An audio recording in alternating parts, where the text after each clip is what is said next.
Great to catch up with San Diego State's outstanding defensive coordinator, Kurt Mattix.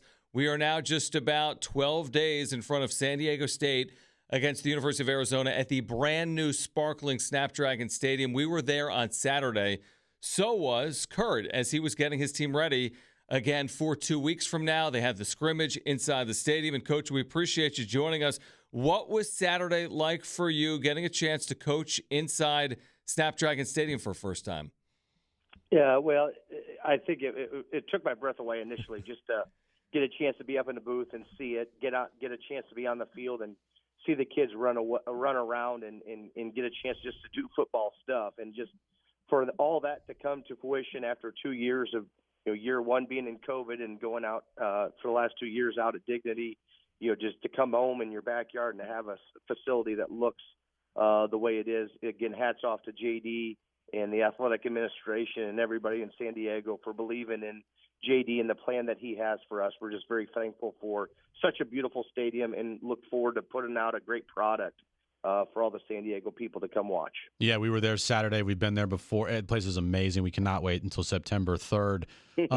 Coach, for you, what have you learned about your defense during the scrimmage and also throughout the camp?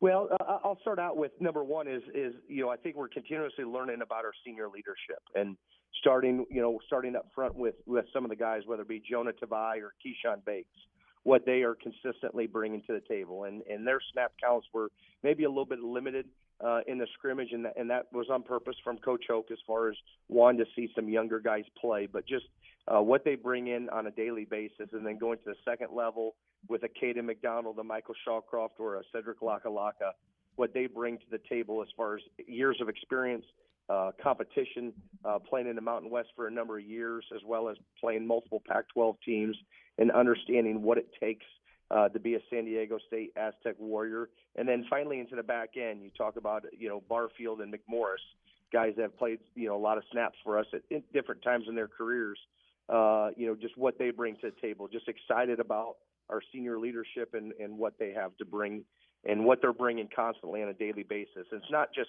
how they're playing, but sometimes it's their vocal leadership or their guidance with some of the younger guys that they're not necessarily in. But really liked the way that they attacked on Saturday, really liked how hard they played, really liked how things are coming together. And, we kept it pretty basic on Saturday so that we could get some younger guys a lot of snaps in that type of environment to sort of see how they would perform when the lights were on.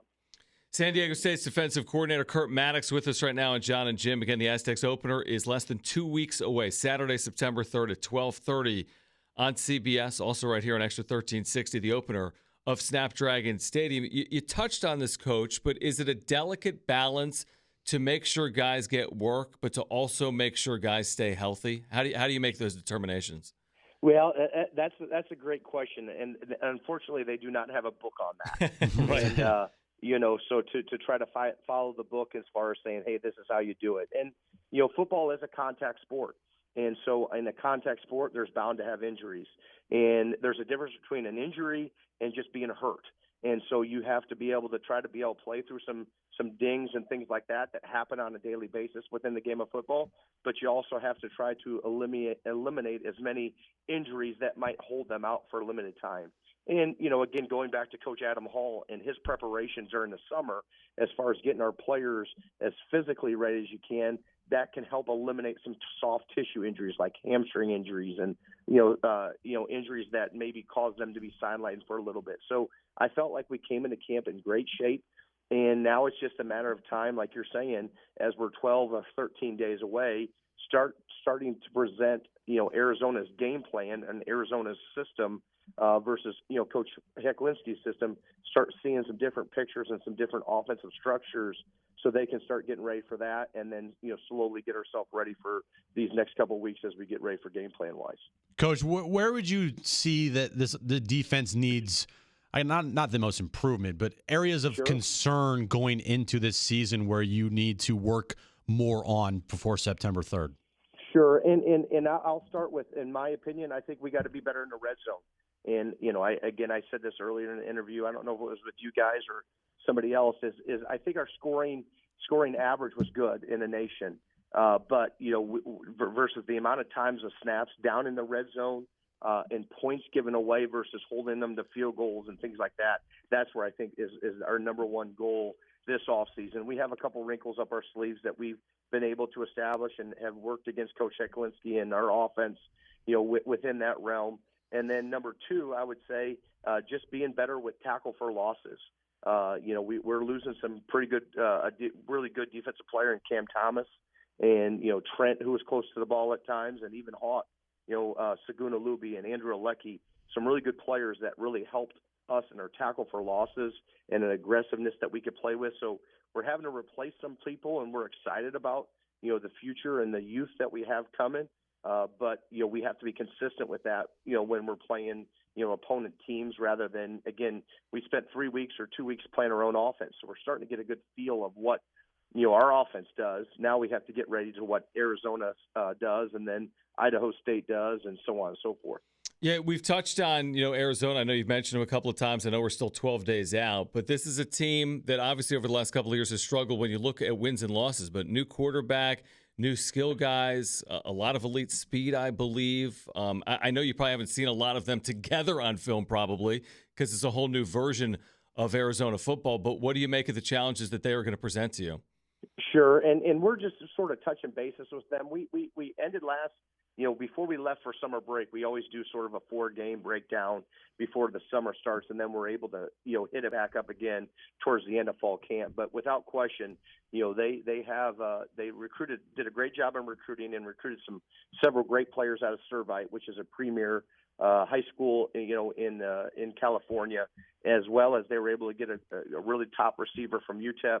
The Pac-12, I think it was freshman of the year in Deloria from Washington State, transferred in. So you're exactly right. They've been able to exchange some players and bring in a good number of guys that's going to help their their team speed as well as systematically what they're doing. So we're studying a little bit of Washington State to get some film on Deloria.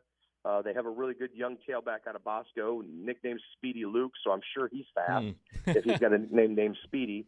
But you're seeing a lot of stuff on Twitter and social media where they're giving him the ball and a lot of stuff. So it's sort of seeing what they're doing, and then again, just like anything, going back to like New Mexico State, they had that game before us, so we didn't necessarily get off to a great start. We played a little bit better in the second half, and that's the thing with early games. You don't necessarily maybe know exactly how they're going to systematically place people.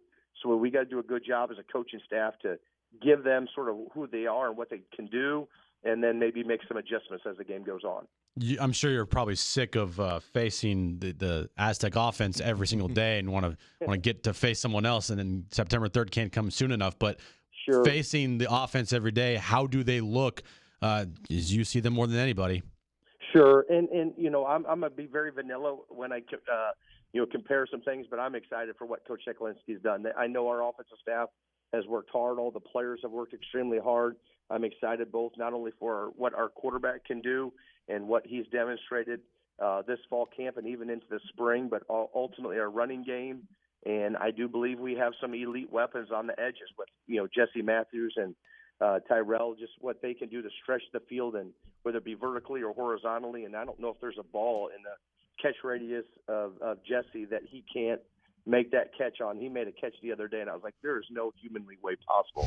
He made this catch in a 2-minute period, and let alone he got his, not only was it one-handed behind his head, but then he got his feet down. So it was like, okay, give credit where credit's due. That's a heck of a play by both the quarterback and the receiver. But it's fun to go against them because, just like anything, we're competitive. Both sides of the ball are competitive, and it's a chance for us to continue taking steps to get better and helping each other as a program build and develop ourselves. It's going to be here before we know it. Obviously, you're in the thick of it, right in the midst of camp, 12 days away. The excitement is building. September 3rd, Snapdragon Stadium, the Aztecs opener coming off a school record 12 wins in 2021. Coach, we appreciate your time as always. We're excited for the upcoming season, and we look forward to doing it again soon. Thanks, Coach. Hey, thank you guys for having us.